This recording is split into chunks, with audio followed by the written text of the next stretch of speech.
Hey everybody, MMA is back. 2025 is here, and joining me right now is going to be a very busy guy in the first part of 2025, the head coach of the American Kickboxing Academy in San Jose, California, my friend Javier Mendez. Bob, welcome. I just wanted to bring this up to you. You have two title fights going on at UFC 311 on January 18th. And if you win this co-main event and get the bantamweight title, we're going to see you as the head coach of two heavyweight champions, a light heavyweight champion, a middleweight champion, a lightweight champion, and then there will be a bantamweight champion in the UFC. That is quite the run that you have there. Yeah, the bantamweight champion, and what's left is the flyweight, featherweight, and welterweight. So hopefully, before my lifetime's over, I get one of those too. But hey, it's all a lot of luck too. It's being involved with the right people, and Team Habib is definitely for me, my family, the right people to be involved with, and I'm very fortunate to have them with me. You have done just unbelievable work over the years, and you might have had a 145-pound champion. Magomed Sharapov retired, 5 years ago now, I think it was, and he was a guy that I thought might become the featherweight champion. Yeah, I thought so too, but he wasn't mine, so I can't. I Oh, you cannot didn't count have him. Zabit? No, I didn't have Zabit. No, no, Oh, I thought you had Zabit. Okay, I'm no, I sorry. didn't have Zabit. No, no. The You guy had that so I many of had, those Russian fighters that I yeah, there's associate so them many, all with man. you. The guy that I had that I thought could have, but it didn't pan out to his full potential, and I only worked with him one fight was Zubaira, who was on the team, but I never paid him attention until I did. Then I realized what a monster he could have been. Unfortunately, it didn't materialize for him. It wasn't God's plans, but he was my one guy that I believe in my heart 100%. Had I been with him, through and through, I believe he would have been the featherweight UFC champion, Zubaira. Interesting, very interesting. Let me throw this at you. Just since we're talking, some of your past fighters, I always thought that Cain Velasquez had the ability to, as great as Cain is, when you look at his record, and he's great. I almost think to a certain degree Cain underachieved, whether it was health and he couldn't compete on the full-time basis. But I thought that Cain was that guy at heavyweight that might have been the prototype of what a great MMA heavyweight could be. Do you agree with that? I've always said that he was the greatest heavyweight that didn't materialize. He's still one of the greats, but he should be the greatest heavyweight of all time, and he should be the basically the hallmark of what a great heavyweight should be. It should be Cain Velasquez, and unfortunate management, coaches, family, injuries, organizations, you name it. Whatever was meant to happen, not in his favor, happened in his favor, and I was partly to blame on that road too. I can't say that, oh, it was this. It was, we all had a share in his rise and his slightly fall. Yeah, it was pretty incredible when he was at his peak, what he did. And it's hard to think back, because I think of Cain as like a modern fighter. His win over Brock Lesnar was almost 14 years ago now. It's just remarkable when you think about that. Yeah, everybody that when that fight happened, I'd be talking to people and they're looking at me like you're crazy if you think your guy's going to get up from Brock Lesnar. And they'd ask me, well, why? Why? I go, well, because we're a better wrestler. That's why we're a better wrestler than him. We're younger than him, so we're definitely going to get up. And I remember when Brock entered the cage, and I looked at him, and in my mind, I'm going, how the hell are we going to get away from this guy? I was telling myself. But then I woke up real quick. Wait a minute. We're the better wrestler. Of course we're going to get up if he takes us down. And it happened exactly like that. Because Brock, when you see him in person, he's polarizing. Man, he's mammoth guy. Just very intimidating also. I remember the first time I shook hands with him, and I don't have small hands. The first time I shook hands with him, my hand got lost in his hand. I couldn't imagine getting punched by a guy with fists like that. No, he was a polarizing figure, man. He was amazing. How do there was a talk that one time that John Jones might be fighting Les. Remember, it was when was that, after Mexico City or something? But Yes, there yes. was that talk. How do you think Jones who has materialized into a big heavyweight, but he's still, I say only 245 pounds, right? And Brock was cutting to get to 265. How do you think John would have done had he fought Brock? I believe John would have beat him. John was phenomenal. Everything I've heard about John before, when he was a light heavyweight, how he destroyed every heavyweight at the gym then, was the same John that's destroying people now. So, nah, there's no doubt in my mind John would have did the same thing to him. He's Right. just one of the greatest, and he knows how to do it right. If anybody cares about winning and doing all the correct things to make sure they win, that's him. Yeah. How do when you look at the all time, Dana made a big deal about that last year. Like 2024 was from Dana White, the year of John Jones is the greatest, right? And GSP certainly would be there, Anderson Silva and Habib. It'd have to be a guy. Your guy Habib would have to be in that conversation. Demetrius Johnson, I guess, as well. When you look at John and you kind of compare John to those other greats, everybody did their own thing. Where are the pros and cons of John being the greatest compared to, say, Habib? Well, I mean, the pros with him would be obviously, his accomplishments, his title reign, and his ability to go to the ground and stand up, his mental intelligence to know how to come up on top, and he's met adversity too, and he was overcome adversity, Right. not after the fight, during the fight, and come out with the win. So those are the major things about him, And the negative is basically, you got caught for things you shouldn't have got caught for. So to me, that's one of the things I consider a big element, because if it's good for all sports, that if you're caught doing this don't count. If you get stripped of a gold medal because you got caught with something, well, why is it any different for MMA? Why is it any different? That's all I'm saying. And not saying Right. nothing about his greatness, because it's undeniable how great he is. But I'm just Yeah. saying facts are facts. And that's my only issue, is facts are facts. When you look at your the numbers coming up, you have the number one pound for pound guy in the world now, even with John Jones out there and Islam Makhachev, a guy that I think could be the number one pound for pound guy down the road in Umar Nurmagomedov. He is unbelievable. And let's start with Umar. He is fighting Merab Dvalishvili for the bantamweight championship on January 18th at the Intuit Dome in Los Angeles, Inglewood, California. Merab didn't seem to really want that fight, and I was kind of surprised that Merab seemed to kind of dance around it and seemed to want to make excuses. Merab recently has said, I don't think Umar has done enough to even deserve a title fight. What is your reaction to that? I don't know, because I'm really confused. I've been so confused about him. He's sometimes I think he's a genius at what he does, and other times I'm just confused at what he does. And in this case, I'm confused because, number one, everybody knows within the industry that when we were put up against Sanhagen, the winner was going to get the fight for the title. Okay, and if we had lost to Sanhagen, it would have been Sanhagen there. Right. And I don't think Marab would have had a problem with Sanhagen and being in front of him. But it was supposed to be us. That's why Umar was brought to the spear to be introduced as the next challenger. But then Marab says, well, I don't know. I want to get to know Dana. Then he'll get to know me. We'll discuss that later. Then he starts saying, well, Umar doesn't deserve the shot. But, the thing of it is, it's not who deserves the shot as a fighter. You can decide to take a fight or not take a fight, but you can't decide who deserves it, because the UFC is going to tell you who's next that they want to put in line for you. Right. You can reject that opponent, but they also have the right to extend your contract. They also have the right to give you another opponent they choose, or not give you another opponent. So the UFC dictates who you should be fighting. Now, you could be upset all you want because, let's say, Sean O'Malley, right? His next fight was not a super tough fight. It was a rematch, against somebody he already fought, and basically it was what I consider a fluke type thing, because he got kicked in the calf and that destroyed his ankle. I mean, that's a fact.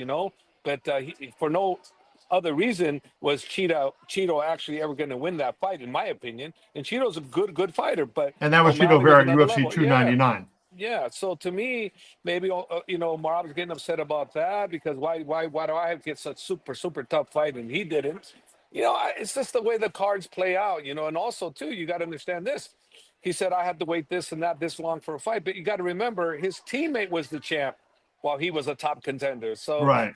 who are you? What do you mean? You're going to fight your teammate? I'm sure that UFC would have loved to put teammate versus teammate then, and you were going to do it then. So, it's not. It doesn't make sense because how many all these fights they take for you? Well, that's because your teammate was the champ. Forget that one. Did you forget that one? You had a great fighter in your camp already. So that was another reason. I did a piece last week where I just kind of talked about some things I thought would happen or wouldn't happen in 2025. And one of the things I wrote in there was I said, I think Umar is going to be the fighter of the year for 2025. He is I'm surprised, to be honest with you, at DraftKings, how big of a favorite he is. He's minus 330. Merab is plus 240. To win the bantamweight title with their fight at UFC 311. And then my reasoning was if Umar beats Merab, probably he's going to fight Sean O'Malley next. And, I think he'd be even a bigger favorite over Sean O'Malley than he is over Merab. What do you make of that? Like hearing somebody say before they've ever thrown one punch in 2025, Umar is the favorite to be fighter of the year. Well, the favorite to be fighter of the year, I'm with you on that. But Islam Makhachev might have something to say about that because he's such an incredible fighter. But in regards to Umar being favored that high over Merab, I think it's a disrespect to Merab because I think it's razor edge close. I don't think it's going to be like nothing like that. I think it's going to be a super tough fight, and I want to give Merab all the due respect because he's deserving of that respect. So for me, it's one of those ones. If we mess up on our game plan, or Merab changes our game plan by force of what he wants to do, then we could have a tough time. No, this is an incredibly tough fight, and I'm nowhere at all going to bite into that favor. No way. This Right. guy is as legit as they come. I believed I said it before we even fought him that I believed he was our toughest test, and I'm holding down on my assessment of how tough Merab is for us. He's still our toughest test, bar none. I handicapped the O'Malley Merab fight way off. I said to myself, I don't know that you can beat an elite level fighter with just pace and pushing the pace, right? And I think Merab did that, right? He went out there and that pace he pushed was so insane that that Sean just wasn't able to handle that, right? And it makes you think quicker than I guess you have to do other times. How do you think Umar does with that kind of pace, right? Because there's nobody that you can simulate that really has that same pace that Merab has. Yeah, it's very difficult to get that kind of pace he puts in. But this is the problem that he's going to have with us. Okay, you take us to the ground. So what? Now you take us to the ground. Now you're in danger there. You Right. stand up with us. You stand up with us for a longer period of time. So what? You're going to be pieced apart. There's no way he's going to outstrike Umar. Not going to happen. That's not going to happen. What is going to happen is he probably will take us down, but let's see how quick we reverse him. Let's see how quick we put him in a bad position. It will happen where we're going to see the fight go both ways unless something happens that's a good shot that finishes early. But I'm looking at a 5-round war because that's my mental attitude. I want to be engaged throughout the whole 5 rounds.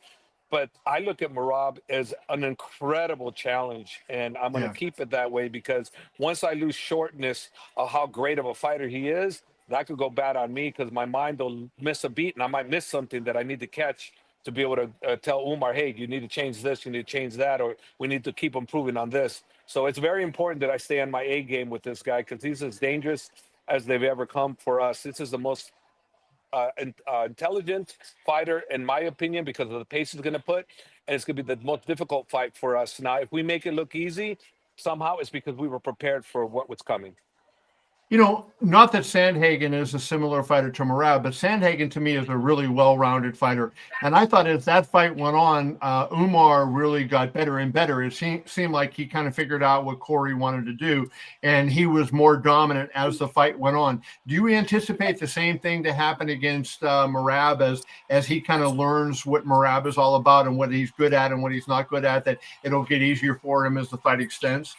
100% that could end up happening. And it also could end up being from the damages that Merab will take while trying to take him down. Because trust me, he will take damage. It's not going to be one of those situations where he's not going to take damage in the stand-up. He will. So it's a matter of how much damage he takes and how much he can defend in the later rounds, because Umar will be there for 5 rounds. No doubt about it. He's going to be there 5 rounds. So it's going to be how much can Merab keep the pace, and how much damage is it going to sustain while he's keeping the pace. And also on the ground, it's like he can't just be thinking taking him to the ground is easy. No. This is the first person that you're actually going to fight that's going to challenge you on the ground also. Right. Exactly. Now let's go to the main event, and that's a rematch. Islam Makhachev, the lightweight champion, he is minus 410 to beat Arman Tsarukyan, who is plus 290. Now, Tsarukyan won a split decision to get the title fight over Charles Oliveira. Some people thought Oliveira won. It was a close fight. First of all, who did you think won the fight between Tsarukyan and Oliveira? Unfortunately for me, I didn't get to see the fight. I was in Dubai, and the hours are different over there, and I'd have to be like, really early in the morning for me to watch that, and I love my sleep, so I didn't get to watch it. But I heard that Arman did fantastic, and he escaped, a choke at the end there. But Right. he proved that he's the number one guy. He proved he belongs where he needs to be. Arman's coming out this with the right mental attitude. He's got the right coaching staff behind him. And I'm expecting a fantastic fight from him. And with Islam, I'm sorry to say, but, he's pound for pound number one for a reason. And I firsthand see this guy on a daily basis dismantle everybody. He is so well coached, so mentally focused, so disciplined, that I can't say enough good things about how Islam is. And he's just getting better and better, and he hasn't changed as a person. He's still that same humble, nice guy that I met in 2013 or 14. Still that same guy. Unbelievable technician, though. Unbelievable technician. I'm noticing that his personality is showing a lot more. Like you see him in interviews now, and before, he obviously had trouble with the language, and you didn't see him smile. You didn't, he was very serious. And now it's like kind of like it was with Habib. You see his personality, and you see the kind of person that he is. What kind of kid is Islam away from the fight game? He's a beautiful guy outside the fight game. You never expect funny things from him, but all of a sudden you're sitting and he'll say something, and all of a sudden it catches you off guard. You go, what'd you say? Like for instance with DC, when DC takes his shirt off and I'm saying, DC, you fat boy, you need to work out, la la la la. It's like you didn't expect that from him, but yeah. But Islam is he's very crafty with these words. So he's subtle. He's not like Habib's tagline, send me location, I change your face, bullshit number one guy, all those things. He had so many taglines. Islam's not the tagline type of guy, but he is opening up, like you're saying, and he's very, very funny, very funny. How much do you think the first fight, if at any, will play into this one? They fought in I think it was 2019, if I'm not mistaken. Islam won that fight. And I thought that was the fight where Islam kind of began his march toward the top. That was, a really good win for him. Fight of the night, that was in Moscow. How do you think there's anything that in that first fight that will have a bearing on this one? The only thing that has a bearing on this one is that they faced each other. They know how strong they are. They know that what they can't do. But the one thing that they both will make a mistake is if you judge it like we're fighting the same guy. You're not fighting the same guy. Right. We are not fighting the same guy that we fought back then, and they're not fighting the same guy that they're fighting now. So they've all evolved. Both of them have evolved tremendously. But I just believe that there's a reason why Islam is pound for pound number one.